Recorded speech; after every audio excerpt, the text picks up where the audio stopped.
আকাশবাণী আগরতলা স্থানীয় সংবাদ পড়ছি দিবাশীতে।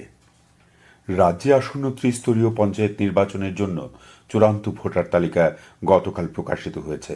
রাজ্য নির্বাচন কমিশন রাজ্যের ত্রিস্তরীয় পঞ্চায়েত নির্বাচনের জন্য আনুষঙ্গিক সব ধরনের প্রস্তুতি নিতে শুরু করেছে। এই নির্বাচনে ৬,৯০০রও বেশি আসনে ভোট গ্রহণের কথা রয়েছে। এর মধ্যে ৮টি জেলা পরিষদের আসন রয়েছে ১১৬টি, ৩৫টি পঞ্চায়েত সমিতিতে আসন ৪২৩টি এবং ৬০৬টি গ্রাম পঞ্চায়েতে মোট আসন রয়েছে ৬,৩৭১টি। খোয়াই ব্লকে আসন্ন পঞ্চায়েত নির্বাচনকে সামনে রেখে চূড়ান্ত ভোটার তালিকা গতকাল প্রকাশিত হয়েছে। খোয়াই ব্লকের ২৫টি পঞ্চায়েতের মোট ভোটার ৪৮,৬২০ জন। এর মধ্যে পুরুষ ভোটার ২৪,৬১৪ জন এবং মহিলা ভোটার ২৪,০০৬ জন। চূড়ান্ত ভোটার তালিকা প্রকাশ উপলক্ষে এদিন সবকটি রাজনৈতিক দলের প্রতিনিধিরা উপস্থিত ছিলেন। অষ্টাদশ লোকসভার সদস্য হিসেবে গতকাল শপথ গ্রহণ করলেন প্রধানমন্ত্রী নরেন্দ্র মোদী। অষ্টাদশ লোকসভার অধিবেশন শুরু হলে প্রধানমন্ত্রী নরেন্দ্র মোদীকে নিম্নকক্ষের সদস্য হিসেবে শপথ বাক্য পাঠ করান প্রোটেম স্পিকার ভর্তৃহরি মাহতাব। এর আগে অষ্টাদশ লোকসভার প্রথম অধিবেশন শুরুর পর প্রথমে প্রোটেম স্পিকার হিসেবে শপথ নেন ভর্তৃহরি মাহতাব। রাষ্ট্রপতি দ্রৌপদী মুর্মু তাঁকে শপথ বাক্য পাঠ করান। এরপর একে একে শপথ নেন নবনির্বাচিত সাংসদরা। প্রধানমন্ত্রীর পর শপথ নেন প্রতিরক্ষামন্ত্রী রাজনাথ সিং, কেন্দ্রীয় স্বরাষ্ট্র ও সমবায় মন্ত্রী অমিত শাহ, নীতিন গডকরি ও অন্যান্য সদস্যরা। শপথ গ্রহণের এই প্রক্রিয়া আজও চলবে। উল্লেখ্য, আগামীকাল হবে লোকসভার নতুন অধ্যক্ষ নির্বাচন। বৃহস্পতিবার উভয় সভার যৌথ অধিবেশনে ভাষণ দেবেন রাষ্ট্রপতি দ্রৌপদী মুর্মু। সেদিনই শুরু হবে রাজ্যসভার অধিবেশন। ৩রা জুলাই পর্যন্ত সংসদের অধিবেশন চলার কথা। ভারত বাংলাদেশ সীমান্ত দিয়ে বাংলাদেশি নাগরিক ও রোহিঙ্গা শরণার্থী পাচারের ঘটনায় আরও ৮ অভিযুক্তের বিরুদ্ধে চার্জশিট দিয়েছে ভারতের জাতীয় তদন্ত সংস্থা এনআইএ। গতকাল জলিল মিয়া, হান্নান মিয়া, পলাতক কাজল সরকার, অধীর দাস ও আনোয়ার হোসেন ওরফে মামা নামে পরিচিতদের বিরুদ্ধে চার্জশিট জমা দেওয়া হয়েছে।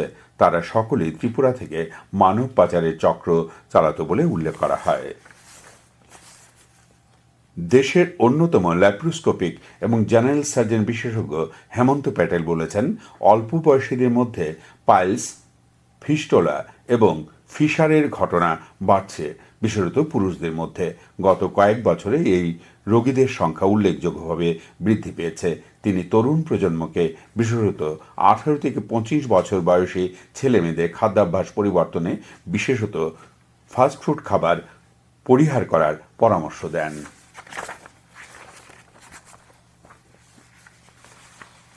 খোয়াই মহকুমার বাইজালবাড়ি স্থিত ঈশ্বরচন্দ্র পাড়ায় গতকাল বিদ্যুৎ স্পৃষ্ট হয়ে ইলিন দেববর্মা নামে এক যুবকের মৃত্যু হয়েছে। পুলিশ জানিয়েছে, নিজ ঘরে বৈদ্যুতিক লাইনে সারাইয়ের কাজ করার সময় এই দুর্ঘটনা ঘটে। তৃতীয়বারের মতো প্রধানমন্ত্রী পদে দায়িত্বভার গ্রহণের পর প্রধানমন্ত্রী নরেন্দ্র মোদী আগামী ৩০শে জুন আকাশবাণীর মন কি বাত অনুষ্ঠানে দেশ বিদেশের জনগণের সাথে মত বিনিময় করবেন। এটি হল মন কি বাত অনুষ্ঠানের ১১১তম পর্ব। জনগণ মন কি বাতের জন্য ভাবনা, চিন্তা ও পরামর্শ টোল ফ্রি ১৮০০-১১-৭৮০০ নম্বরে শেয়ার করতে পারেন। এছাড়া নরেন্দ্র মোদী অ্যাপ অথবা মাইগভ ওপেন ফোরামে জমা দিতে পারেন। রাজ্যভিত্তিক সিনিয়র ক্রিকেটের আসরে প্লেট গ্রুপে সেমিফাইনালে লাইন আপ চূড়ান্ত হয়েছে। ২৬শে জুন হবে আসরের 2টি সেমিফাইনাল। মেলাঘরের শহীদ কাজল ময়দানে এ গ্রুপের চ্যাম্পিয়ন তেলিয়ামুড়া খেলবে বি গ্রুপের রানার্স বিলুনিয়ার বিরুদ্ধে এবং শান্তিরবাজারের বাইখোরা স্কুল মাঠে বি গ্রুপের চ্যাম্পিয়ন আমবাসা খেলবে এ গ্রুপের রানার্স জিরিনানের বিরুদ্ধে।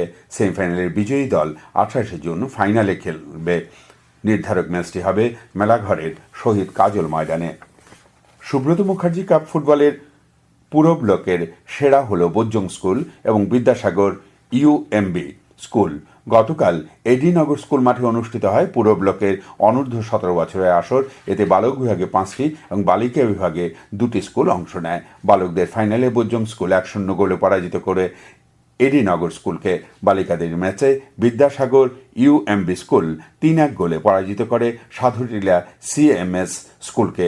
পুরো ব্লক স্কুল স্পোর্টস বোর্ডের সচিব অশোক কুমার পাল এই খবর জানান। আবহাওয়ার পূর্বাভাসে জানানো হয়েছে আজ আকাশ সাধারণত মেঘাচ্ছন্ন থাকবে। বজ্রবিদ্যুৎ সহ রাজ্যের কিছু অংশে বৃষ্টিপাতের সম্ভাবনা রয়েছে।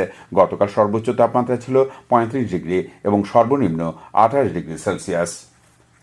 দিনের সর্বোচ্চ তাপমাত্রা থাকতে পারে 35.5 ডিগ্রি সেলসিয়াস এবং সর্বনিম্ন তাপমাত্রা থাকতে পারে 27.6 ডিগ্রি সেলসিয়াস। আপেক্ষিক আর্দ্রতার পরিমাণ সর্বোচ্চ 95% এবং সর্বনিম্ন 60%। স্থানীয় সংবাদ এখনকার মতো এখানেই শেষ হলো।